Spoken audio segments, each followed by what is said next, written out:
Hey everyone, you know it's about that time.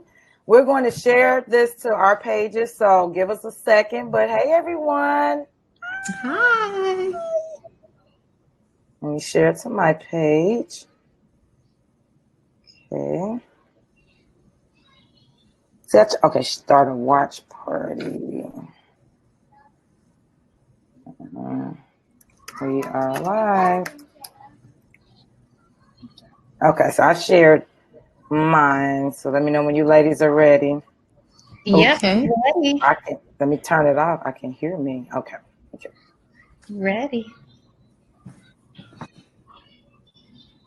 I'm gonna leave because I keep hearing the voices. Okay. All right, guys. Yay! It's Tuesdays, and we are here. We have an amazing show for you guys. I am Nakeisha Washington, CEO and founder of Knowledge and Enterprises, where we inspire and encourage young girls to have confidence, character, and class as they become our future leaders. We're a little biased, so we're trying to get them to be our future STEM leaders. But if they don't go into the fields of STEM, we still want them to have the skills and tools necessary to become our future leaders. And we're just super excited about Tuesdays. So with further ado, let me introduce or let my co-host introduce herself. Go ahead. Hey everyone, my name is Shavonti Archer. I am the owner and founder of Systematic Motivation. Systematic Motivation is basically geared to help all of the students go into the amazing world of the STEM field. Now, with our 2 Cent Tuesdays, myself and Nakeisha will be interviewing amazing women and amazing men in the field of STEM to learn about where they came from, how they got to where they are, and also what are some changes that we could see in the educational world. So we're all going to be giving our 2 cents on what we would like to see change. It will be from now, and our last session will be November 19th. So please stay tuned. Yes. I'm super excited, guys, because if you don't know, now you will learn that Shavonti and Tiffany, who is our guest, were my former STEM stations. And so we're super excited about our guest tonight. She is not only an educator, she's a nurse / together nurse educator. Hey. We love it. She created the new Nurse Academy. And so we're going to give her a chance to introduce herself and tell her all about the new Nurse Academy. So with further ado, Tiffany, go ahead. Hi, everyone. Hey, I'm excited to be here. This is fun because I love sharing my job and my role as a nurse educator. A lot of people really don't hear about nurse educators as much. You always hear about the nurse practitioner, the CRNA, the nurse midwife, which are all advanced degree nurses. But the nurse educator is the most important one because who's teaching them, right? Exactly. It's the nurse educator. So, my name is Tiffany Gibson. I've been a nurse educator officially going on 4 years now. I have my master's in nursing education, and my specialty is transitioning nursing students into the role of professional nurse, which to me is the most essential part of any new nurse's careers, that transition from student to professional. And I created New Nurse Academy to help with that. All righty. Wow, that is amazing. I took something from your interview. You said I'm a single mom of a spunky 4-year-old born and raised in New York City from Jamaican parents. Hey? Yes. So that itself tells you a lot because I am a first generation American from my parents, a first generation college educated person from my family. And I'm also a single mom. And my daughter, you may hear her in the background, but I started my master's program when my daughter was 10 months old. So she's a really big part of why I am a nurse educator today. Between my parents and my daughter, this is exactly why I'm a nurse educator today. Oh, that is beautiful. Great. Now I know Tiffany. So Shavonti, you had any questions before we move on to the getting into the meat and potatoes of the interview? Yes, Tiffany, again, thank you so much for joining us tonight. Me and Nakeisha truly appreciate this. Like you said, single mom, you have all of this stuff going on, and we hear her in the background. She sounds like she's full of so much energy. Yes. So we're going to dive right into it. We wanted to talk about your past experience. So when you And I know you said you are a first generation American. So growing up in New York, how was your school experience? Did you have a positive school experience? Was there negatives? So my school background is very interesting because I was born and raised in the Bronx. My father said that I was not going to go to school in the Bronx, right? Wow. So I ended up going to a boarding school in North Andover, Massachusetts for high school. So I've been out the house since I was 13 and a half years old. And Wow. I didn't move back in because Wow. I went to college, and after college, I kind of was out on my own. So I've been out the house since I was 13. But my father saw it in me, that school was a passion of mine, and I was a nerd, and I was a bookworm, and all that good stuff. And so he was like, no, there's better for you. I don't want you to go to a local New York high school. We're going to get you out of the city so that you can see other things, which probably was the best thing he could have ever done for me. So for 4 years, I lived on a preparatory campus in North Andover, in Massachusetts, which is New England, very preppy, not a lot of people of color at all, to the point where their cable station didn't even have BET as a lineup, right? Wow. There weren't any people of color up there at all. On my campus, there was 9 of us, 9 out of the whole campus. So it exposed me to a whole nother type of people, a whole nother culture. I was able to code switch and go back and forth from sitting at the table with the governor's children and knowing what fork and knife to use to then going back to the Bronx and wearing my Timbs and wearing my bubble jacket. BK! Right? So I was able to learn how to float between both worlds. But being at that school definitely incited learning for me. And I was able to learn in a very college preparatory environment. Yes. We lived on campus. We were exposed to a lot of STEM, like robotics and things like that, which I probably never would have been exposed to if I had stayed in New York. Of course. Wow. Do you feel like that pretty much, if you would have stayed in the Bronx, do you think that you would have been a different person than you are today? Definitely. So, being the fact that I am a first generation American, the fact that my parents are of a different culture was already different, right?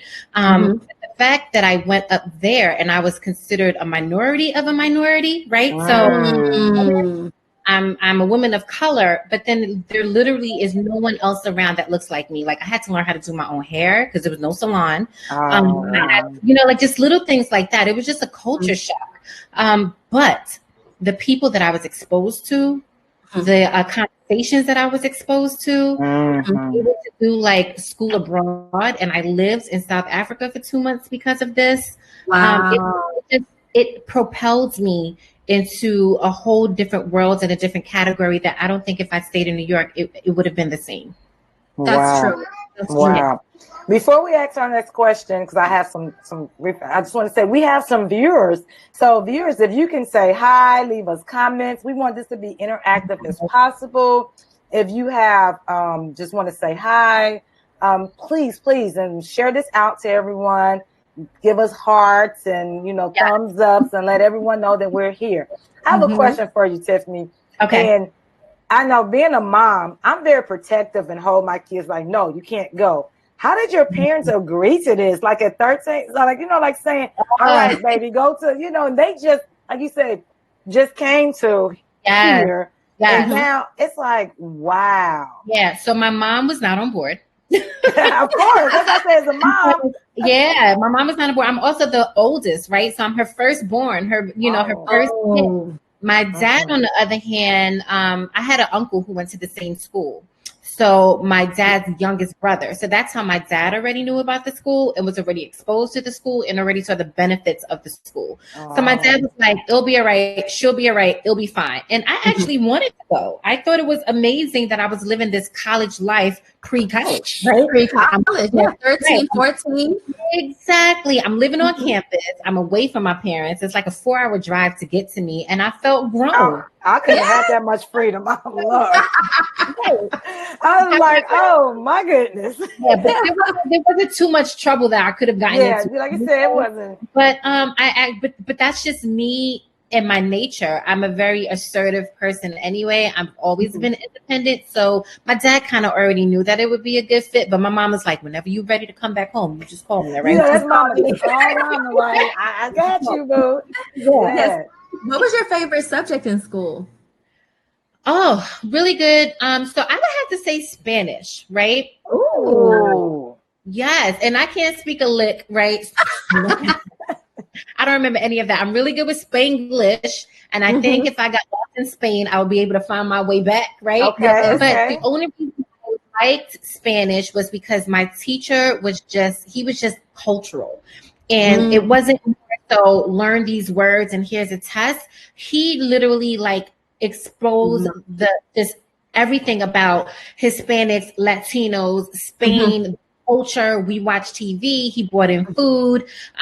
It was just him. I think I was inspired by him. And he was a Haitian man who spoke fluent Spanish. Wow. Was he Haitian? He's Haitian. Wow. Exactly. Exactly. Haitian man spoke fluent Spanish, and to me, it was more than just learning grammar and learning words. Right. So that to me kind of sparked the bug to travel and to travel beyond the Caribbean. You know, a lot of people, they travel and they go to Jamaica or they go to, but like to travel, you know, to like other parts of the world to really like open my eyes to different things. So that to me, I think was the most important. All right. I have another question because this is we on this family thing. So now you have a 4-year-old daughter. Yeah. Would you, if she had the opportunity to do the same thing you did, go off to a boarding school and have those same experiences, would you be able to let her go? Yes, I would. Oh. It literally changed my life. And that's how I feel, yes. The best thing that could have happened to me because it exposed me to just different groups of people. Like I'm talking about politicians had their kids come here, right? Yeah. So it was just a different economic status, a different culture, different dynamic. And I'm talking about preppy New England, right? Right. So that right there should say a lot, but I was embraced. And I was respected and I was accepted, right? And I just love that, like just business, just table etiquette and just learning how to eat and what to use and how to dress and how to politics, right? How to network. So definitely, I would definitely do it. That's so funny. I have a similar story. So in middle school, my mom got married and she and my stepdad moved to an area that she didn't want me to go to school at. Let's just say that. And so she's like, well, here are the options. Either you come to this school, you know, change your whole friend circle, or you stay at the predominantly white school that you're going to, you know, which one do you want to do? So I decided to stay with my grandmother and go to the predominantly white school. And what's so crazy is that I did go to a predominantly Black school when I was in elementary school. I was picked on, I was bullied, I was teased. And it was so crazy how I was so accepted at this predominantly white school. Like, wow. My mind. So I definitely can relate when you say it's just a different culture and you're the only one. But at the same time, it's like, it's like a sense of pride that comes over you. It's like to represent us. Exactly. Exactly. I felt like I had to represent. Yeah, you do. Yes, and but it was a really good experience for me. I have no regrets at all, and I love the fact that I did it. That is awesome. So we're gonna go to our next question. Now, this one goes into the teaching experience. Now, before we were asking like teachers who are teaching like high school students, middle school students, but you're actually teaching nurses. So this is like they already have a college education. You know, they're probably thinking, you can't teach me what I already Right, I know what I need to do. You know, so how was that experience? So I teach students who haven't taken their state boards yet to become nurses, right? Okay. So and then I also teach nurses at the hospital and things. So I'll kind of describe both. When I teach for the colleges here in Philadelphia, where I live, I'm literally teaching mental health and psych to the students, and I'm taking them to these mental health and psych facilities for their clinical.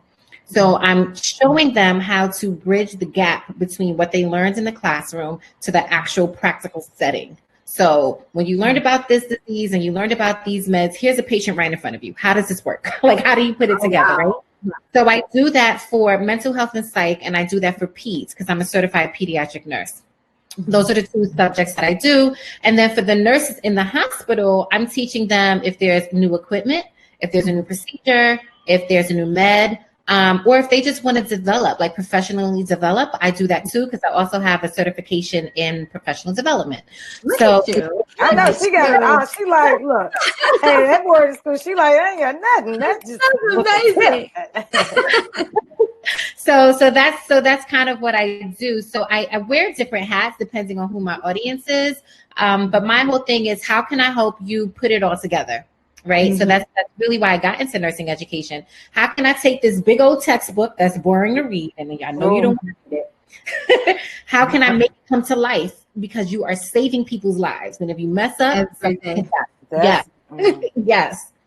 So that's what I do in a nutshell, in a small nutshell. So I just want to say real quick, Shavonti, for those of you that are joining us, I have added Tiffany's Sensation Spotlight interview from knowledgeandA.com. So if you click on the link later on, you can go and read about her and all the great things that she's doing. So, and leave comments, even though, you know, she's been spotlighted before, we want to highlight her accomplishments again. So leave comments and stuff. Tiffany would love to hear from you guys. So I will. Thank you. Had to put that little plug in there, but all right, Shavonti, next question. No problem. So with the difference between your new nurses who haven't quite become board certified and your nurses who are, do you have a preference of who you're teaching? Oh, that's a good question. That's a great question. That is a great question. I prefer the students because yes, they're more willing to learn. They're more personable, and they want the information. The nurses who are already in the hospital, it is something again, right? And they're busy, have time for it, and they're kind of closed off to it. So my teaching strategy for them is a lot different than my teaching strategy for a student who's like, give it to me. I want it. Let me learn more. So it's different. And also I feel like with students, I see the light bulb. Like I can literally see the aha moment. And that's what does it for me. Like that is what is my passion. When I teach you something and I see your light bulb turn on, or I see you connect dots, and it's like, I did it. Yeah. That is so beautiful. I have one of my good friends, two of my good friends actually, are nurses. I have one best friend who's studying to be a nurse, and I have one best friend who she is a traveling nurse. So she's on her. Oh my gosh, she's in California right now. And you know, fires and all that stuff is going on, but they love it. And I'm like, your life, your hands in a person's life, it's like literally. That is scary to me. Like that's just like, man, like yeah. Do you miss being like, now that you've been doing it for some years now, do you prefer being on the education side, or do you prefer actually going in there, being with patients every day, all day? Good question. So in the beginning, I used to miss patient care. Like I said, I was a pediatric nurse and did that for 10 years. Now I like being on the education side because I'm able to make change, right? That's good. That's good. That impacts more people than me just being at the bedside taking care of a few patients at a time. So like I'm literally writing policy, and I'm literally at the table making decisions. And so I like that. I get my itch when I miss patient care, when I'm teaching my students and I'm taking them to the clinical site and I have to show them how to be nurses to the patients. That's when I'm kind of like, okay, I'm in patient care a little bit with the babies, but let me show you how to take care of the baby, right? Yeah. So I kind of scratch my itch a little bit. But I think my job as an educator is where I need to be right now at this point in my life. Also, it allows me the flexibility to be home with this little one, right? Because we talked about that before. Yeah. Most nurses work 12-hour shifts. They're off for 4 days, but it takes you like 2 days to recover from working all the 12-hour shifts. Here, my schedule is flexible. Like she has a Halloween parade tomorrow at school. I can go and then just go to right? I can leave early when I feel like it. I can bring my laptop home and work from home. So I have the flexibility to kind of be mobile. Nice. That's right. nice. Right. And so that's what we're going to. Mm-hmm. I love that. I absolutely love that. Nakeisha, did you have any questions? No, because I kind of know Tiffany, so I've been listening. So I want to talk before we, because we're talking about her love for nursing, her love for education. So let's talk about what came about for you to come up with the new Nurse Academy. Oh, yes. All right. So the entrepreneurial spirit that we all have right now. Yeah. So I was always tutoring my students. I have been a clinical instructor since 2014 and always tutored my students. And students will just ask me like, Miss Tiff, can you help me with this? We have a test coming up. Do you mind helping me study? So I was always doing that for a while. And then I said, you know what, let me make some money off of this because this is a lot of time that I'm spending outside of this that, wow. So then I partnered up with a third-party tutoring company. And it's like I put my profile up and the student looks for a tutor who matches what they're looking for. So I did that for about a year, but they were taking 40% commission. That's what we said. Yes. You're doing all the work. 40% commission. And I'm like, what is going on here? So, and of course, I set my own price, but I'm not going to put my price so high that I don't notice the 40% commission because then I would get I wouldn't get any students. So I'm like, you know what? I'm just opening my own company because this is ridiculous. That's really how the academy was started, was because of that. Like, I can't with these fees. Yes, that is beautiful. It's like you is in the engineering world. I don't know if I mentioned that. I'm a mechanical engineer. So I didn't. Yeah, I don't know. I like forget to say that sometimes. Sorry. I'm like, yeah, don't forget that. Let me add your bio to yours too. So. Okay. But in the engineering world, we call that benchmarking. So you go and you work for someone, you understand their process, their flow, what their weaknesses, what their strengths are, and then you take what you learn from it, and you make it better, make it your own. That was all. It was setting you up to what you're doing now. That's amazing. All right. And that's kind of what I was thinking too. Someone was saying about the when you're like starting your own tutoring company, because I'm looking at starting my own tutoring company as well, is because when I worked for tutors.com and different places, like you said, they take so much of it and they kind of control who you get to see, who you get to help. And so I'm looking at, that personal tutoring. I can actually build a relationship with my tutors. I can actually make real change. It was just like whoever showed up and then you go and it just wasn't right. So I think that's awesome. And I love that. And I'm definitely going to make sure I put the link and let everybody know where they can find the new Nurse Academy. So yes, awesome. Tiffany, where are you based out of? Philadelphia. Okay, Philadelphia. So, I came to college after boarding school. I wanted more of a Black experience after being in New England for 4 years. She's like, enough of this. I get it. Right. So after doing that for 4 years, I'm like, well, what is a city that's close enough to home but far away, and a school that's going to give me an HBCU type feel? And I went to Temple. I went to Temple University, which was the best thing I could have ever done. And so I ended up planting my roots out here in Philly. So I've been in Philly for a long time now. That is awesome. Are you hiring anyone on your team right now? Are you a one-woman show? I'm a one-woman show at the moment, but the way business is going, yes, because I am growing leaps and bounds, and business is booming, and the word is getting out there, and so definitely looking for nurse tutors in the future. Yep, definitely. That is beautiful. So if anyone's out there that might be interested in being a nurse tutor, definitely get in touch with Tiffany. That's what we're doing, this for connections, guys, and exposure. Because that's mainly what I hear when you said about just your experience at the boarding school, because you was exposed to new experiences and resources. And so that's what we want to do. We want to stop hoarding all the information or hoarding all the opportunity and spread it out and let everyone have that exposure. Yeah, I would like to say, viewers, we see you guys out there. So say hi, if you got any questions or just want to say comments. So please say hi to us, engage, interact. All right. So we're going to go on to suggestions to improve the education system. Now, of course, went to an amazing boarding school and an amazing university.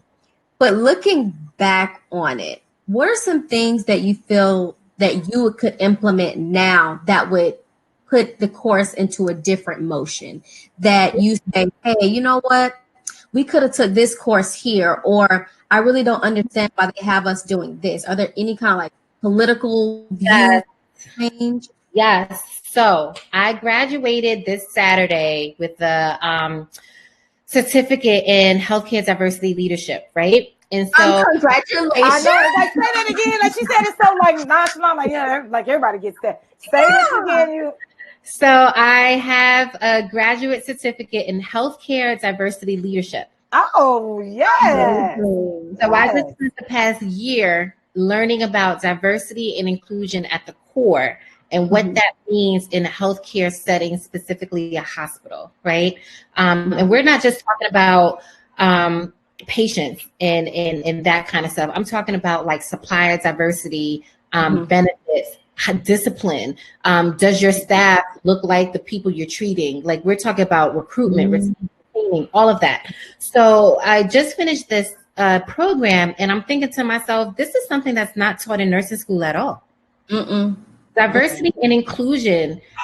When you are in a field, when you're taking care of people, and literally anybody can walk through those doors and you have to take care of them.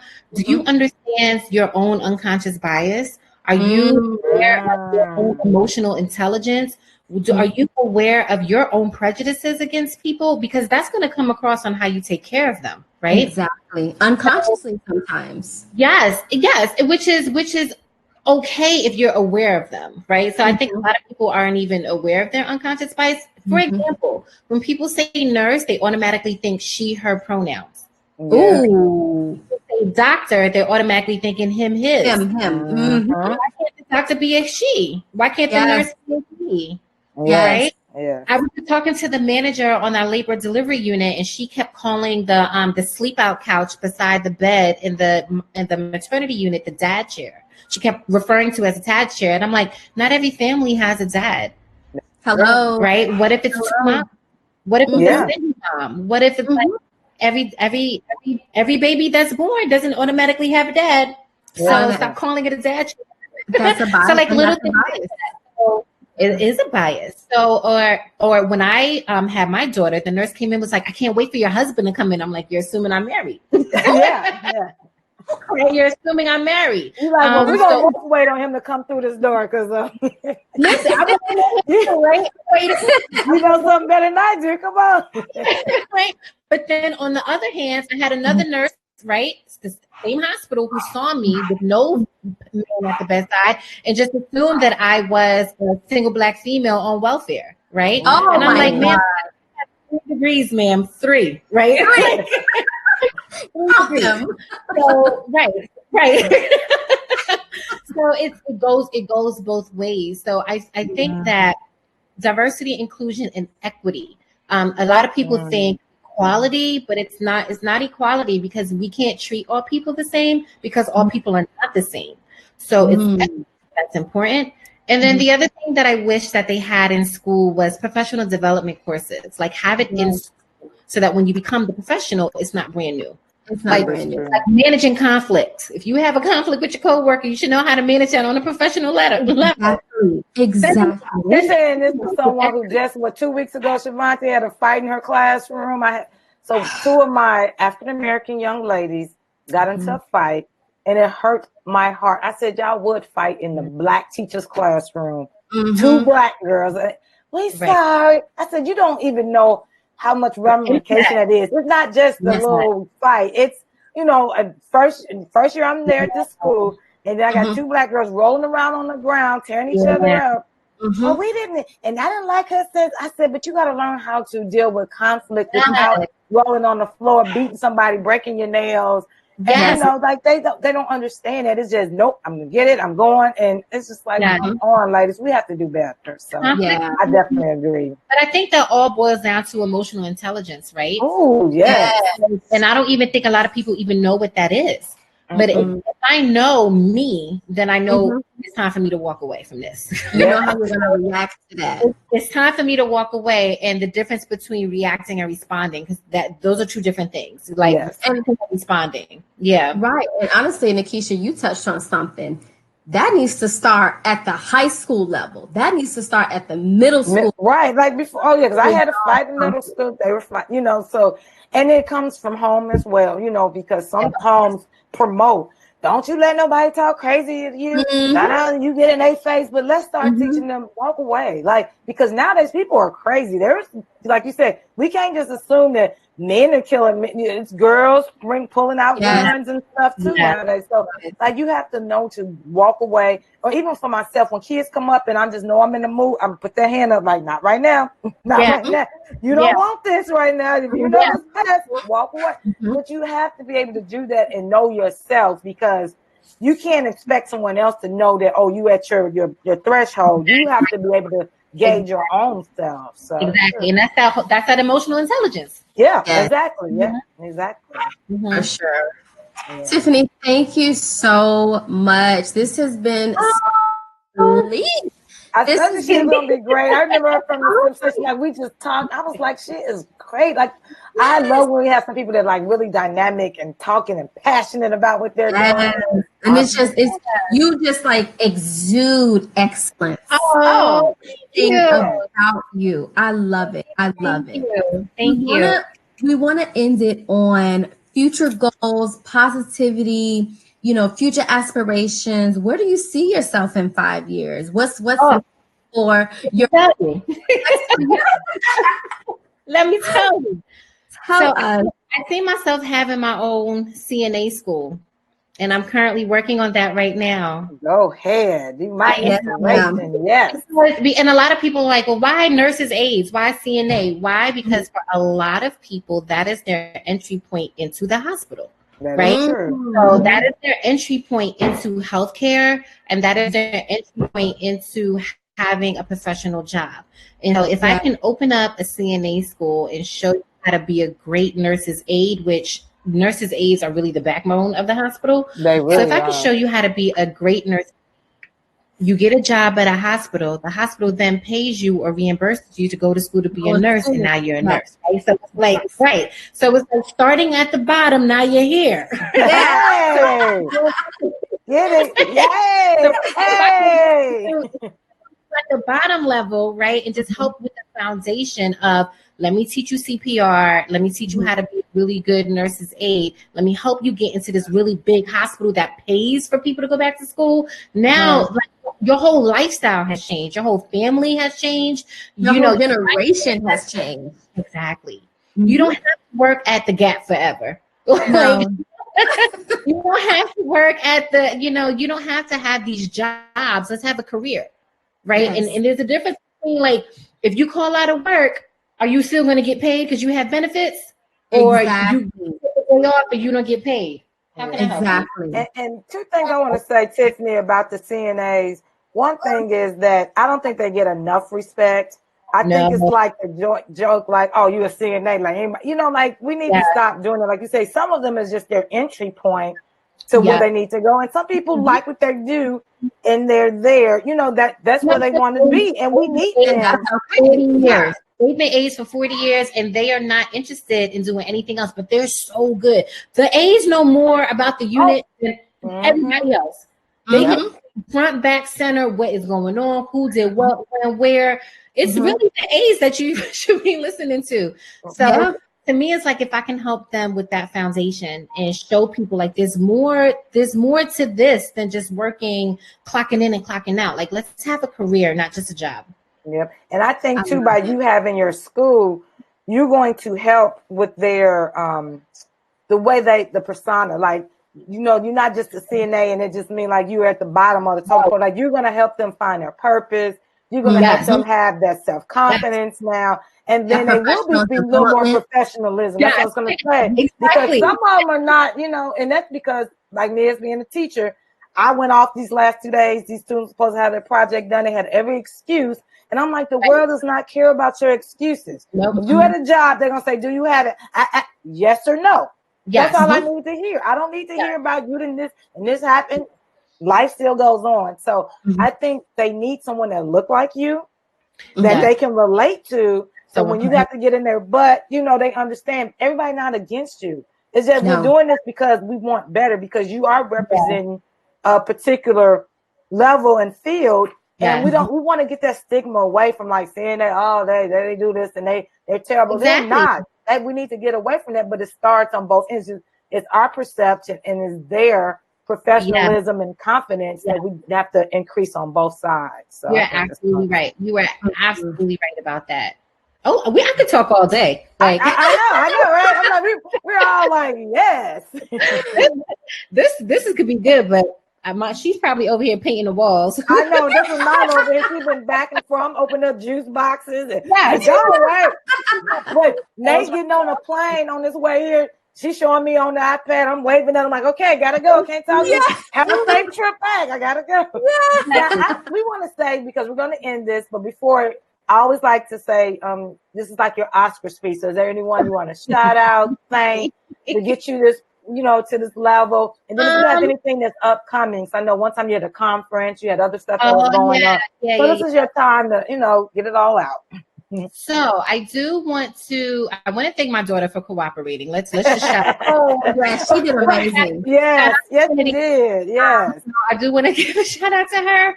I also want to make mention of my boss, right? My boss, I work at a level 2 trauma hospital in the suburbs of Philadelphia. And out of the whole nurse leadership team, there's probably only 5 of us that are people of color, my boss being one of them, and she's a director. She hired me because of my skills, but then she also said, because you're Black, right? We need more brown faces in this building. She specifically said that to me. But one of the things that I appreciate her for is being an amazing mentor, and she's already exposed me to way more than my pay grade. Because ahead, she's like, I'm setting you up because when I leave, you're taking my job. There you go. That's right.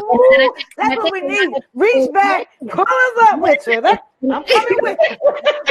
You move up and I move up. Let's keep, yes. I don't think a lot of people think of succession planning and who's going to be the successor, right? And so she's not intimidated by she's not.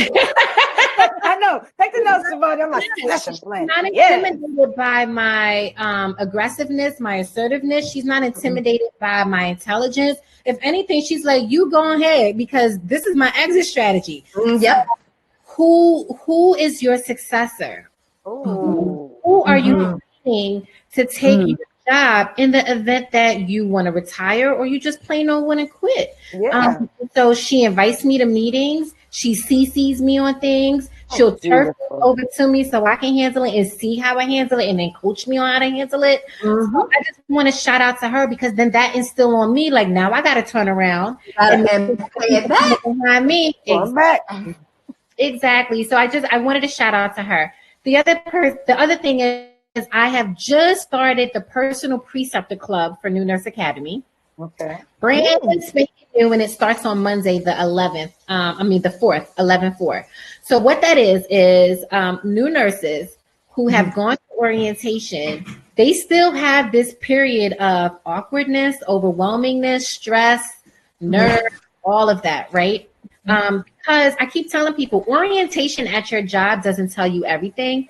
Orientation at the job just shows you what to do in that moment, right? It shows you how to be safe, the codes to all the doors, where thing is, how to document, and then that's it. Orientation is like a couple days, maybe a couple weeks, but you're going to be a nurse forever, right?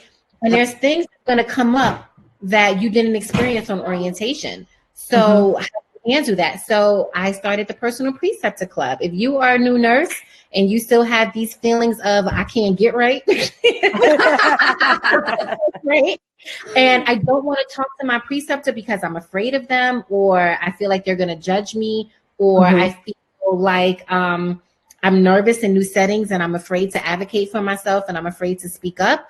Well, here's someone that is not going to judge you or be biased towards you at all. Like, I want to coach you through these scenarios. Did you have your first code blue? How did that go? Right? Did you make a mistake and give the wrong med? You know, how did that go? Did a doctor yell at you? What did you say? You know, Right. What did you say? Right. So it's kind of like all these different case scenarios that you're going to go through as a nurse because it's the nature of the job. We're taking care of other people. And so other people behave differently in certain vulnerable situations. So hang out with me for 6 months to a year. And we go through case scenarios. We go through different options. We talk about ethics in nursing. We talk about diversity and inclusion in nursing. And then there's also guided journal prompts to get you thinking. Oh, yes. Yes. Yeah. So I feel like I'm in school. Like, I'm going to start yes. on Monday. Mm-hmm. Congratulations! Oh my God. So excited. Amazing. This is amazing. Nakeisha, thank you for bringing her into my life. She's just amazing. I'm telling you, like, this is just, and I always say this every time we do Two Cent Tuesday. I just get emotional because, you know, when you have a, I'm like, this would be great if you had a platform where people can come and talk about things and meet up and learn from each other. And it's here and it's working. And we're giving our 2 cents. Yeah. Congratulations to you because I think this is amazing. I think this is amazing. Thank you. Congratulations. Yes. Well, this is awesome. This has just been so rich and necessary. And I hope that it blesses and touches everyone that's out there. And that's what I keep saying. Please, please share it out. Still put in comments because we'll keep it up. It'll keep going around. And it'll also be added to our YouTube channel. But this is something that we want to do. We want to always highlight and enrich everyone's life. Because people don't know. People didn't know there's a new nurse academy out there. And I did put the website in the comments. So if you want to check her out at newnurseacademy.com, please go check her out. But if you know someone, because there's someone that's always, because I have 2 future daughter-in-laws, yes. But they're both going to be nurses.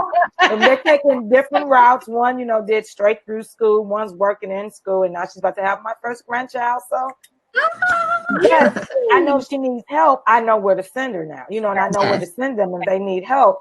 But if we didn't have stuff like this, we wouldn't know, you know, where to go. So this is great. Okay, Shavonti, I see you want to assume that you know, go ahead. So for my best friend who's about to graduate soon, is it an online program or is it? It's all virtual. That's what I'm trying to do. I'm coming right behind you. Yes, it's all virtual, all online. You can just go to my website. I have a tab with all the different ways you can work with me. If you want just a consultation call, if you have a specific issue, if you're in nursing school, if you're out of nursing school, I got you. Yeah. It's called, her tab is called Work with Tiffany. I love it. Work with Tiffany. I love it. You're like, I got you. Any got away. What you need? I got you. What you need? If you want to book me to be a speaker, I just like what you need. What you need. Yes. That is so awesome. That is awesome. And thank you for shedding your light, your sunshine, everything. This has been amazing. Thank you so much. Thank you. This was a really good conversation. It was like, and we're definitely going to do this again. Like Shavonti said, we're going to do this to November 19th, and then we're taking a break for the holidays, and we're going to re-up in January, and we're all looking for people that are in education, some type of form of education. So it could be nursing, it can be tutoring, whatever form of education you're a part of. You're a teacher, traditional, online, you're homeschooling. We're even looking for parents because we definitely want to hear parents' thought process. Because just like Tiffany, you can come back on as a parent and talk about, would you want to homeschool your child if you had the chance, or boarding school? So there's so many options. And now you've been exposed to it. So it's like, do you send her to public school? So I literally just went through that with her in preschool. And like she goes to a private school right now, and the tuition is out of this world. Yeah. And I understand what it's going to do because I went through it. My dad was paying $36,000 a year for me to go to this boarding school. Excuse me? What do your dad do? What you said? I went to college. Okay. So your daddy loved you, yo. Listen, that's a Caribbean family. Okay, so it's such an investment, but I literally was like, she's in private school for pre-K, but it's the best thing that I could have ever done for her at this age because I already see in her. Oh, that's how nice. Like, it's amazing. But that whole kindergarten pre-K process, Lord. Oh, it's serious. No more just coloring on your shape. It's like they writing theses and whatnot. I gotta get ready for a dissertation next week. Like, you know, like they are serious about it. It is. It's a lot of pressure. We come on with homework, which we have to do now. I'm like, okay, do it right. Erase it. Doesn't, you know, like it is deep. So, but that's the type of stuff that we want to talk about. So if you know anyone or anyone that's out there viewing this, please get in touch with us. You can leave your information in the comments and we will contact you. So when we start back up in January, we want to have some rich conversations about the whole educational system. Whatever part you fall in place, we want to take that and expand on it. So, yeah. Oh. Well, thank you again. Shavonti, take us out, you know, say our goodbyes and all that. Take all our sponsors out there. You know, we don't have any, but if you want to be a sponsor, contact us. You know, we'll put your little logo up there. We'll make sure we shout you out. You can send us shirts. We'll wear shirts. You know, shirts. Sponsors, come on now. We got to monetize this thing. Let's go.